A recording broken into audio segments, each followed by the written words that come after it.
Hey everyone, my name is Zenja and I'm a digital artist. And in this class, I will teach you everything you need to know to create a realistic photo manipulation. So, for this class, we are going to use this photo and transform it into this one. So, we are going to go through all the steps that is needed to make this look like a real photo. We are going to brush shadows. I'm going to show you how to blend images together, how to create a background that looks real. So, you can cut out any object that you want and change the background and do all the other stuff like color blending and making highlights and all the other good stuff. So if you're wondering who I am, I create a lot of stuff with animals, and the thing I always do is I make them look photorealistic.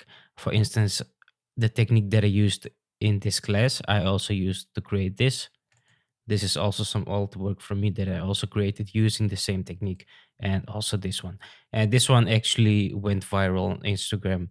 You might have seen it on Instagram. It got shared a lot of times. And this is also shared by a page, Wildlife Planet. They have like 4 million followers. And this is another work from me they also shared because simply it looks photorealistic. And this one also, I use the same technique for this one. And maybe you've seen my work on the Photoshop channel. They also shared my work. You can find it here and some other stuff. So let's not get into all this stuff. I wanted to tell you that this class that I have here, this is for beginners. So if you're just starting out with Photoshop, it's really easy to follow along because I'll explain every step you need to do. But even if you are an advanced user, it's going to help you to create stuff that looks like a real photo. So maybe you want to start with, instead of starting with cutting out subjects, you might want to directly start with the chapter where I just start editing. For instance, you can just skip the first two parts and just go on from the third one. So I hope to see you in this class, and I will promise you, you will learn a lot from this. All right, let's open up Photoshop and have a look at the interface. So this is the start screen from the latest version of Photoshop. Yours might look a little bit different if you have an older version, but it doesn't matter. So let me start with creating a new file. And this doesn't matter here. I just want to show the interface. Now, if you look at the interface of Photoshop, on the left side, we have the tools here, which we can select different tools to edit our image. Once you select a tool, you get the toolbar here with the options. So every time you select a different tool from the toolbar, this toolbar here, the option panel changes, and here you can set the settings for that tool. Now here we have the file menu on the top side, and at the right side we have our palettes. So if your Photoshop looks a little bit different, you can go to Window, Workspace, and reset your workspace. Now, what I usually like to do is I like to get rid of all these things here because I want to have more space in the working area instead of all this information around it. So if you reset your workspace and get rid of all these panels by clicking on this button here and close this. And that's it. And also close the other tools. The only thing that I would suggest to leave is leave the layers and the properties, or you can also just get rid of everything because they're gonna pop up back when you create something and it's needed to use that. So for instance, usually I work like this with only the layers here and some channels and paths. They don't bother me here. So every time I select a tool, for instance here, I create something and I will create some layer on top of it. This is gonna pop up and I have these settings here, and this is fine. You can even make it smaller. So this is how I usually like to work, or like this. This is even better when you get a lot of layers in your file, in your document. You can put this here or drag this here so you can open up when you need this, and that's it. So that's really easy to understand. Now, if your thumbnails look really small, you can go here and select panel options, and here you select the different size of your thumbnails. I'm using a big thumbnail because I record this for a tutorial, so you can see this better. But I suggest you maybe want to take this or this one, especially when you have a lot of layers. It's better to use a little bit smaller size thumbnails. And also make sure to select layer bounds. I think this came out at one of the late versions of Photoshop. If you don't see this, don't mind it. It's not really important. It's just a little tip. Use layer bounds so you can see what you're working in the Photoshop file instead of not seeing the image itself. So this is fine. All right, let's have a look at the toolbar on the left side. So here we have the move tools. This is a tool to move objects around your image. After that, we have selections tool. These tools are used to make selections of things in your subject. Here we have the crop tool. With the crop tool, we can change the size of the image. We can also select different dimensions here. For instance, if you want to create something for Instagram, 4 by 5 will be excellent because that's the size of Instagram. And we have other things like square and all the other stuff. Now, moving on.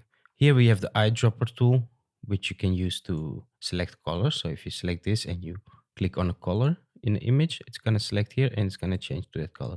Obviously, this is white, so you can see it changes to white. Next, we have tools to remove objects in your image. This is good if you like work on portraits or something and you want to get rid of some pimples and stuff like that. That will be really good to use one of these tools. And also the clone stamp tool is also good to remove things from your photo. Now moving on, the brush tool. This is a really important tool for photo manipulations because in photo manipulations you're gonna use a lot of brushing. And when you select the brush, you can open up this brush settings, and here you have different settings. And here, these are brushes that I downloaded. These are just free brushes that you can download on the internet. You just import them into Photoshop and you get them here. So for instance, if I want to create clouds, I have like different cloud brushes and I can just make clouds. All right, let's move on to the next tools. Here we have the eraser tool to just erase things, but I'm going to show you the another way to erase things, so I don't really use this one. Here we have the gradient tool to create gradients, also important for this for further manipulations. And here we have a blur tool to blur out things, to sharpen things, and to smudge things. Here we have the Dodge, Burn, and Sponge tool. These are really important. Well, the Sponge tool isn't really important because I don't use it. But the Dodge and Burn tool is really important when you use it for the manipulations. With the Dodge tool, you can make things lighter in different parts of your subject. So for instance, if you want to create some lighter parts on something, you can use this tool. And if you create darker parts, you use that tool. We will also go through these tools to create good for the manipulations. Now moving on, we have the pen tool here. The pen tool is a really good tool to make advanced selections. So if you want to cut out a human or a car or anything else, you use the pen tool to make an advanced good selection. It takes more time to use this tool than to automatically use like something like Magic Wand tool, which automatically selects your subject. So try to use the pen tool always because it's the best tool to use to cut out subjects. Moving on to the text tool. This is to type text, maybe for a flyer or poster or whatever. And these tools I don't really use, so you can like do like different shapes and stuff like that. This is not something you're gonna use in photo manipulations. And here you can move the document around and the zoom tool to zoom in and out. I zoom in and out by holding down Alt and scrolling my mouse, so I don't really have to select this tool. So the best way to learn is to also get known to shortcuts. So every time I will create something, I will tell you which shortcut I use, and that way you will use that shortcut instead of selecting this tool and zooming in, changing to zoom out and stuff like that. It takes a lot of more time. And here we have the color selection tool. So every time you want to change color, just click on this and change it to something you like. And here you have the background color that you can also change. And you can rotate these. So it's really easy to understand. And the best way to obviously learn is to actually do something instead of going through the theory of it. So let's just start off right by doing a photo manipulation right now. All right, let's start with creating. First thing I would like to do is to open up the file that I want to use. So for this, I could go to File, Open, or I can just simply drag it into the Photoshop screen to open this up. Now, the first thing we need to do here is to get rid of this background so I can create my own background. Now, for creating backgrounds, we need to make sure to get rid of this one first. And for this, I would use the pen tool that you can find here, or press P on your keyboard to select the pen tool. Now, here you want to make sure to select path and not shape because we want to make a part of it. And make sure to have select this one and start with zooming in. Now, to zoom in, I'm holding down Alt and scrolling my middle mouse, so I don't have to select the zoom function here. So this is really easy. And if I move the subject around, I hold down the space bar and I just click and I move it around. So this is really easy, so I don't have to switch between different tools. Now, the first place I would start is somewhere here and just make one point. Now I make another point somewhere there, hold the mouse and make a little curve. Make another point, hold the mouse, make a curve. And this way I would go around the whole subject to make a selection like that. So I'm gonna do this really precisely because this is like a main subject and I wanna make sure you don't see bad cutouts of this image. Now, if you go around the subject like this, you can do this slowly to get used to it. And sometimes you don't want to make this curve. For instance, if you get to points like this, here you can see it goes like that way. So the best way to do this is to make a point here. So if you don't see, this doesn't work. So I'm gonna press Ctrl Z to go back.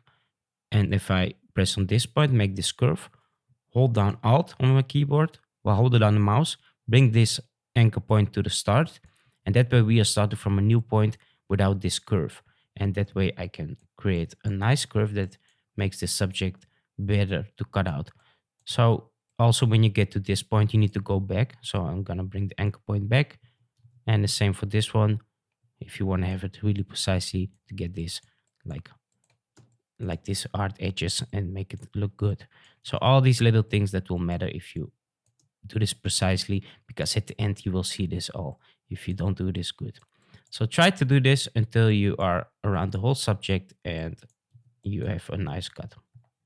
Now, once you have the selection, just go to the first point again out of the artwork board. And here you want to select the first point again to close it. Now, if you press right mouse, we can select make a selection. And here we have the radius that we can set. If we set it to 0 pixels, we have like zero feather. That means it's like a really straight edge without a little bit of blur in it. So I would set this to 1 to make sure it looks a little bit more realistic, like a photorealistic cutout. So don't use 0, use 1 most of the time, and that's fine. Press OK, and we have our selection. And the next thing I would need to do here is to make a mask of it. If I click on this one, it's going to make a mask, and we have a selection of our subject. And now there are some parts that we also need to do, like this part here. So I would do basically the same. Go around the subject and make the selection by closing it. Make sure to always have this selected, because when you have this selected, you're working on the image itself, and we want to work on the mask because we are getting rid of the background. So make this selection again, make selection, do the same steps. And if you press D on your keyboard, so you have the black background color, select this and press Ctrl or Command backspace, and that's gone. So that's really easy to understand. Let's start with creating with this. So for this, I would create a new file first. So I can either go to File, New, or press Ctrl or Command N on your keyboard. Now I want to make something vertical. So I'm going to go for 2160 by 2700. And that's fine. Leave the resolution at 72. This is fine. This doesn't really matter. All right, now press Create, and we have our file created. Now the next thing to do is to go back to this file and just simply use the move tool and just drag it right into our file. Now, when we resize things in Photoshop, it's gonna ruin the quality unless we are making a smart object. So when you have a selection, press right mouse here next to it and convert this to a smart object. That way we are creating like a hidden file of this subject. So if I press right, double click on this, I can open this up and do some changes here and save it. And it's gonna look at the same at this file. So I don't need this, but try to remember to always use smart objects, because if you don't do that, it's gonna get ruined when you resize it. So next thing to do is we need to make sure this fits our image. So if I press Ctrl or Command T on the keyboard, it's gonna open up the free transform window. And here we can rotate this and make this bigger or smaller. So in the last version of Photoshop, some of the last versions, you can rotate, make this bigger and smaller by just doing this. In the older versions, I think you had to hold down Shift so it doesn't stretch out like that. So this depends on which version you have. If you have an older version, you need to hold down Shift to make sure it doesn't get like that. So for this, for me, it's fine. I can just stretch it out like I want to and put this where I want to. So let's put it somewhere here and make sure it fits the image. This doesn't matter because I'm gonna make sure you won't see that later.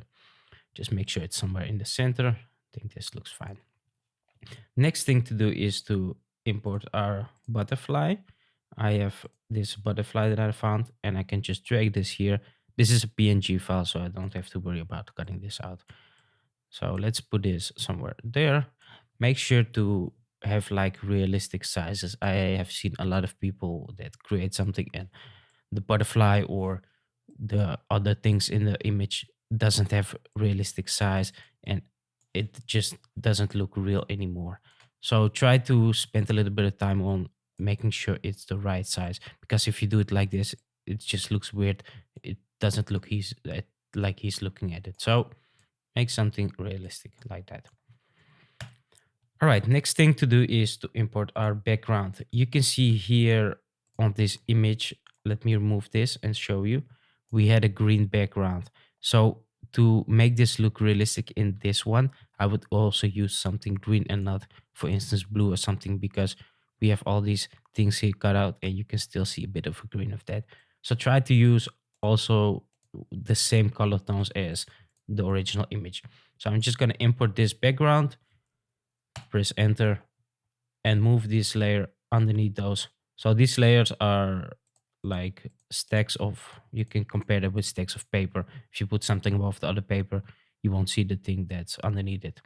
So try to put this background here, Control T again, and let's make this really big. So I don't want to see these humans in the background. I only want to have like these trees and stuff like that. I'm just gonna make this really big and put it somewhere like that. Maybe this is fine. Maybe even like that. I can also eventually go to edit transform and flip this horizontal because I want to have like this left side lighter than the right side. So I'm going to do it like this. All right. Next thing we need to do is to make sure this looks real. So to make things look real, you need to blur out the background because we have a close-up shot here. So to blur out backgrounds, I'm using filter, blur, lens blur. But because it's a smart object, we can't use this one. So we don't have to make smart objects for the background. So what I'm going to do is press right mouse and rasterize this, and it's not a smart object anymore. Then go to filter, blur, lens blur. When you blur out backgrounds, it's better to use lens blur because that's good like a real photo. And if you use other blurs, it's not good for the background. So try to use lens blur for backgrounds. And here you can set the radius, how much you want to blur it out. And here you can see the example how it looks. So we can make this like really blurred out because we have a close-up shot here. Let's blur this out and see how that looks. So this image. All right, you can see here, this looks pretty good. Now for the background, don't watch this stuff here, that we're gonna fix later. And now we can move this around until we find a nice spot that looks real. So usually I try to watch these parts here. You can see here we have this cut here, and you can see it a little bit, it's not real. So try to find something like this, for instance. You can see it gets already better and it looks more real. So I probably would use something like this, maybe move it a bit around until I got a nice spot where I want this. Let's use the white area here. All right, I think this looks fine like this. I'm gonna leave it like this. Next thing we need to do is to make sure these things here, you won't see this anymore. So let me first move this a bit around because I feel like maybe we can rotate this slightly like that. All right, now we can start on hiding these flaws here. So this part here, instead of trying to cut this out really good or trying to add some stuff here to it, I would hide flaws. When I create something and I see flaws in this image, I try to hide it. And the best way to hide things is to have something in front of it. So for this, I would use these branches with leaves here. Let's make this really big. Just import these and put them above all the other layers and put it like that in front of them. So now we can't see it anymore. So that's really easy to hide things and make it look like a real photo. But they need to be blurred out because we are focused on this side this area of the image and not here. This is close to the camera. We can even make this bigger to make it look more real, like that. And now we can blur this out to make it look like a real photo. So for this, I won't use lens blur, but I'm gonna use blur, Gaussian blur. And with the Gaussian blur, I can make like photorealistic blur, like stuff is in the foreground, like that. And you can see how beautiful this makes this whole image. Press OK, and that's it. And now you can move this around until you have something that looks really nice. Maybe even like that. You can eventually rotate this a bit so it doesn't really ruin the image itself, but just a little bit of blur on the sides of this image, like that. Now you can even see that we don't even need to blend this better because the green really fits the green of this image, so this looks fine. I would also duplicate this. If I press Ctrl or Command J, I can duplicate this layer, and I have another version of it. And I can also maybe add some here to fill these areas a bit more up with these blurred out leaves. Maybe even here. Let's rotate this. Go to flip, transform, flip horizontal, and place some here. I would also hide this a bit when you see this area here. So it looks like we have like really nice depth in this image when I do this. Maybe one more. Let's put some here to get a really nice depth. So this way we created some depth in this image. You can see here this could be even blurred out more. So I'm gonna do a little bit more blurring here. I feel like when you blur things out, you don't get distracted by it, especially when it's like in the background. So this is better. All right, let's work on the lighting of this image. We have a couple of layers here now, and it's gonna get a lot more. So the best way to organize this is to hold down Shift and select the layer that belong together. For instance, these foreground layers. Select them all, press on this folder here, and we have one folder. Double click on this and give it a name like foreground blur. And we can simply just disable this, enable this, whatever. So this is really better to organize things. Let's also put this lizard here in a folder lizard. You can either just make a folder, drag it inside. And this is our butterfly also in a folder.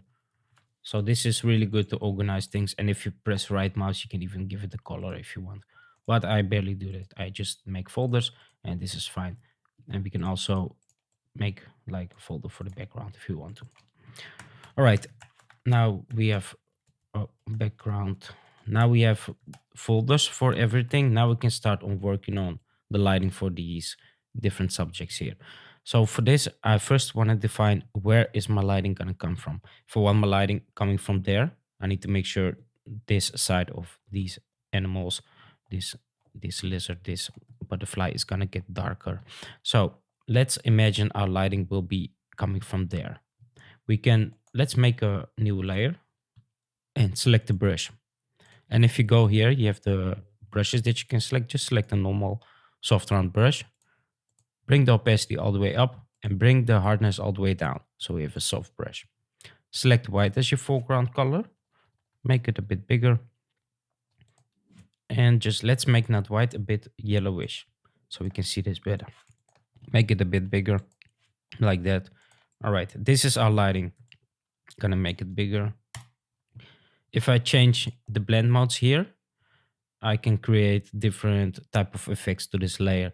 So these blend modes are to make it darker. The first two are, well, most used. Here is also the most used. And these are to make it darker. These are to make it lighter. And this is other effects. And this is more creative stuff that you barely use.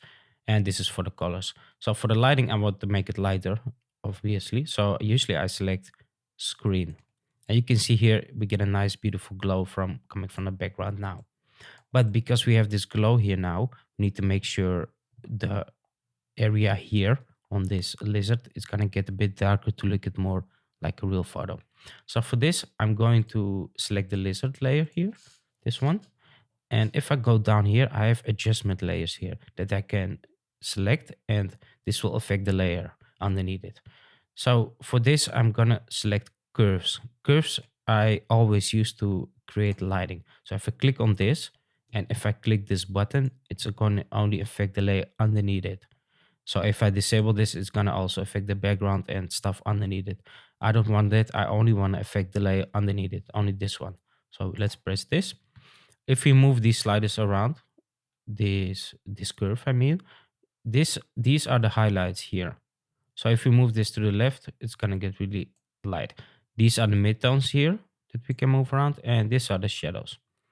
Now we want to make this a bit darker, so obviously we need to drop the highlights lower like that. Now you can see this image changes, and we want to create something darker. Let's move it to this point, not too dark. Right now we have this dark area, but we need to make sure this area will get lighter again.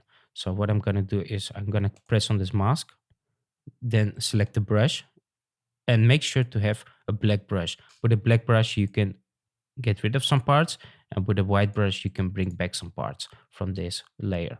So press on the mask of it, select the black brush, make sure you have opacity and flow at 100, and bring the hardness down. Make sure it's a soft round brush. This is a standard brush in Photoshop. Let's make it smaller. And let's start brushing these areas back to light again. And now you can see we get a nice beautiful shadow on this side, and this side will be lighter. So you need to have a little bit of imagination where the light is gonna hit this lizard. So obviously here, because lighting is gonna come here, let's do a bit here. Let's also do this hand here, here, here, here, here, like that. Maybe also a bit here.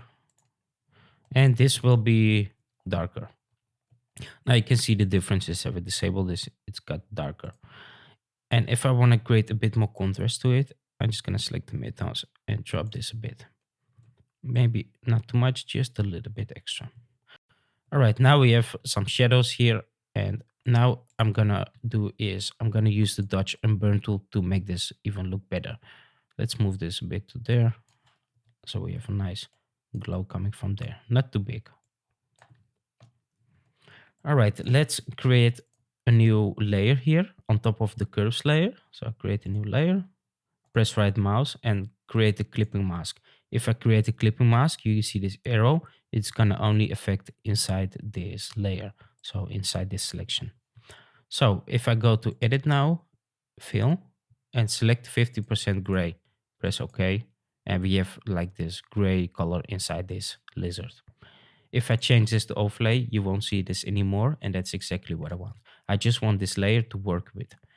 If I don't have this layer, I cannot use the dodge or burn tool because you need something to work in. And if you're gonna work directly on this image, you can never change it or get rid of it later. So it's better to use 50% gray layer for this. This is only for the dodge and burn tool. All right, let's start with the dodge tool. With the dodge tool, I can make areas lighter. So let's select the dodge tool, and here we have the settings.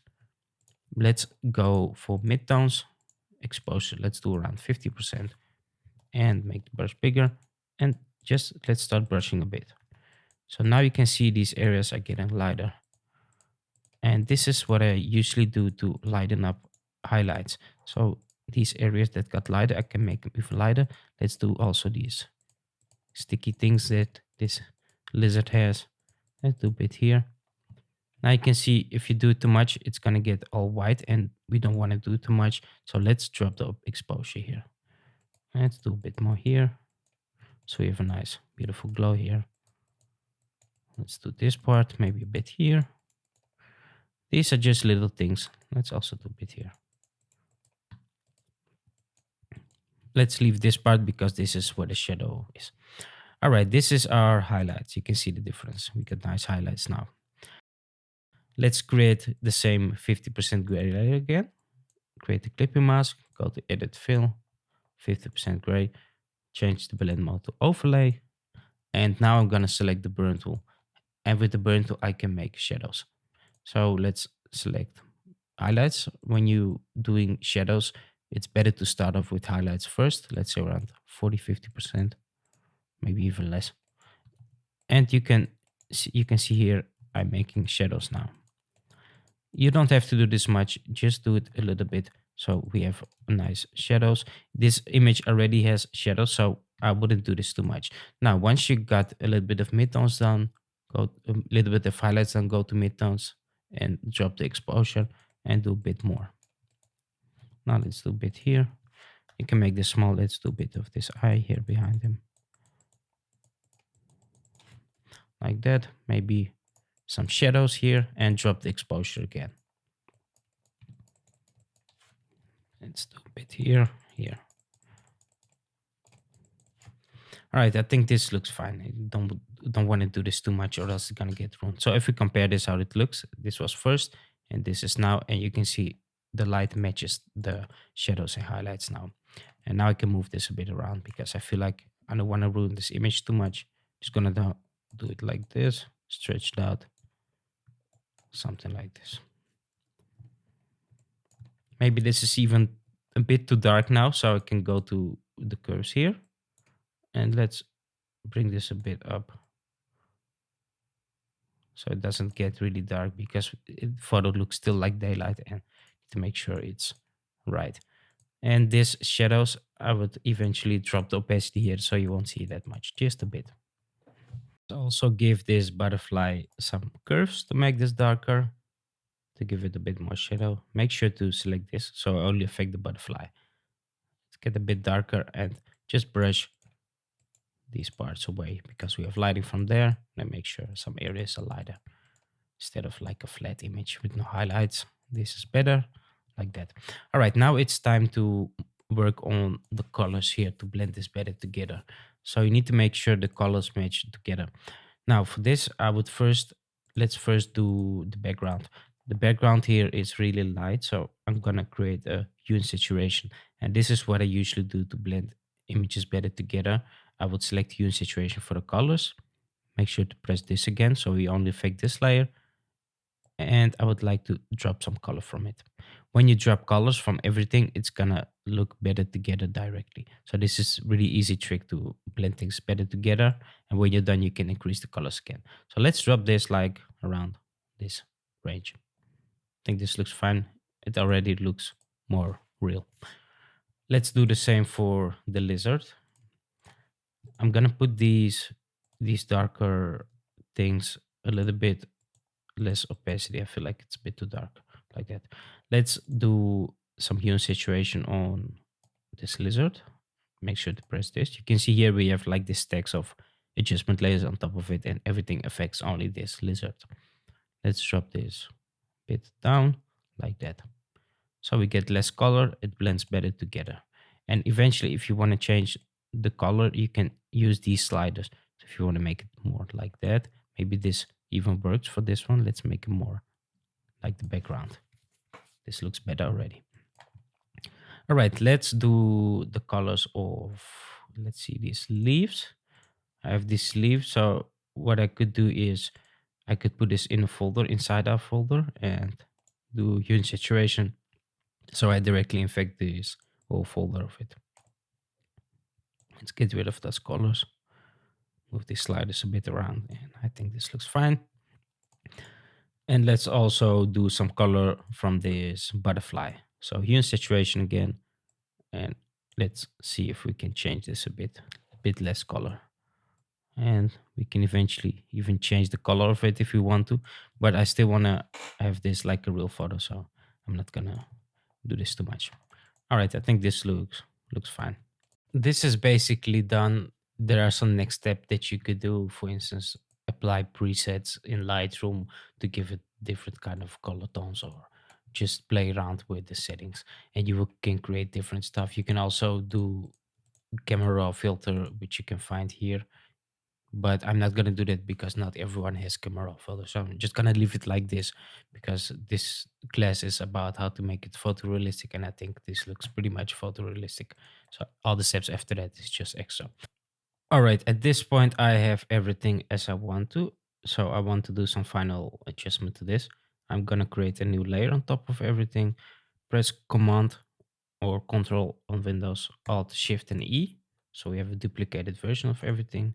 Convert this to a smart object, then go to Filter, Blur Gallery, and Iris Blur.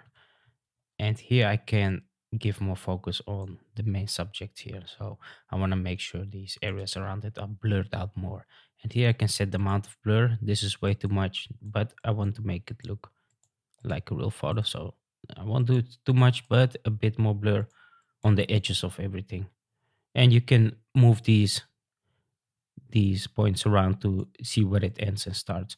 So I want to make sure the blur doesn't blur out our subjects, but just the stuff around it. Maybe even a bit more like that, and just place it. Oh, that's way too much, like that. So this gives that extra feeling to your image, to like a real photo. And once you're satisfied, press OK, and that's it. And this is done. So you can see the difference here. It gives a bit more blur, maybe even a bit more. Let's do it a bit more like that. So this is the good thing about smart objects. You can always double click on it and change it again. So this is fine for me. You can see we get a bit more blur. So that is it for this one. So thanks for watching. You can always apply some presets in Lightroom, for instance, to change the colors and stuff like that. But this class was about how to make it look photorealistic. So thank you for watching. I hope you enjoyed this class, and I hope to see you on the next one.